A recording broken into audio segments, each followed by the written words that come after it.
Welcome back. The Darul Uloom Madrasa of Deoband in Saharanpur district of Uttar Pradesh, one of the largest Islamic seminaries in the country, has allegedly issued a fatwa regarding Ghazwa-e-Hind. The madrasa claims that those who died during the invasion of India will be called great martyrs and will go to heaven.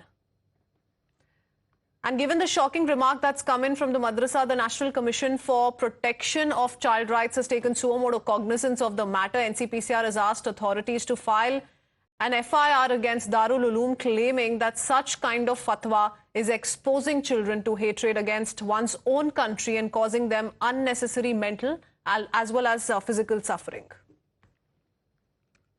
देखिए, website तो एक माध्यम है, गड़बड़ तो सोच में है। दारुल उलूम देवबंद केवल एक ऐसा मदरसा नहीं है जो देवबंद में बच्चों को पढ़ाता हो।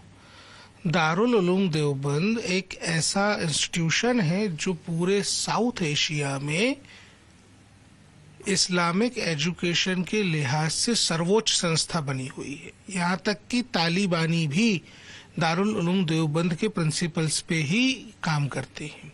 अगर दारुल उलूम देवबंद ये जहर भर रहा है तो निश्चित रूप से हम भारत के भविष्य के लिए बेहद खतरनाक स्थितियां निर्मित कर रहे हैं। ये राष्ट्रद्रोह है। Priyank Kanungu calls it extremely dangerous a pattern. Manish is joining us with more details. Manish, Darul Uloom मदरसा ने जो फतवा जारी किया, इसके बारे में और जानकारी दीजिए, क्योंकि साफ तौर पे जो मुद्दा बाहर निकल के आ रहा है वो ये है कि कहा गया है कि जो भी देश पे आक्रमण करने की वजह से मरेगा उसको शहीद कहा जाएगा। देखिए, बिल्कुल जो शरिया कानून है, देश का संविधान, देश का जो कानून है वो उसमें भरोसा न करके शरिया कानून की वकालत कर रहे हैं, एकदम शरिया कानून को जायज ठहरा रहे हैं। शरिया कानून में जो तौर तरीके होते हैं, जो व्यवस्थाएं होती हैं, उसमें उनकी आस्था है। इस फतवे से ये स्पष्ट होता है। हालांकि मामले के तूल पकड़ने के बाद सियासत भी शुरू हो गई है।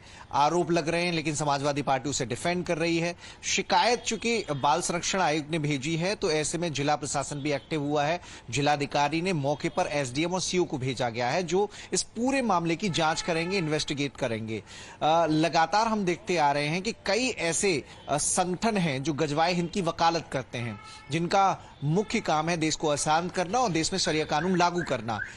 एएमयू में जो एक बड़ा नेक्सस जिसका खुलासा एटीएस ने किया था, यूपी एटीएस ने कुछ लोगों की गिरफ्तारियां भी की थी जो ओल्ड बॉयज थे, उनके साथ मिलकर एएमयू के कुछ स्टूडेंट एक ऐसी प्लानिंग और ये देश विरोधी बयान है, इस पे कोई दो राय नहीं हो सकती है। मनीष, धन्यवाद हमसे जुड़ने के लिए। And of course, politics has also erupted over the Islamic body's anti-India fatwa. The BJP has dared the Darul Uloom Deoband, saying that under Yogi government, no one will be spared, while the Samajwadi Party has alleged that this is an attempt to defame the Muslim community.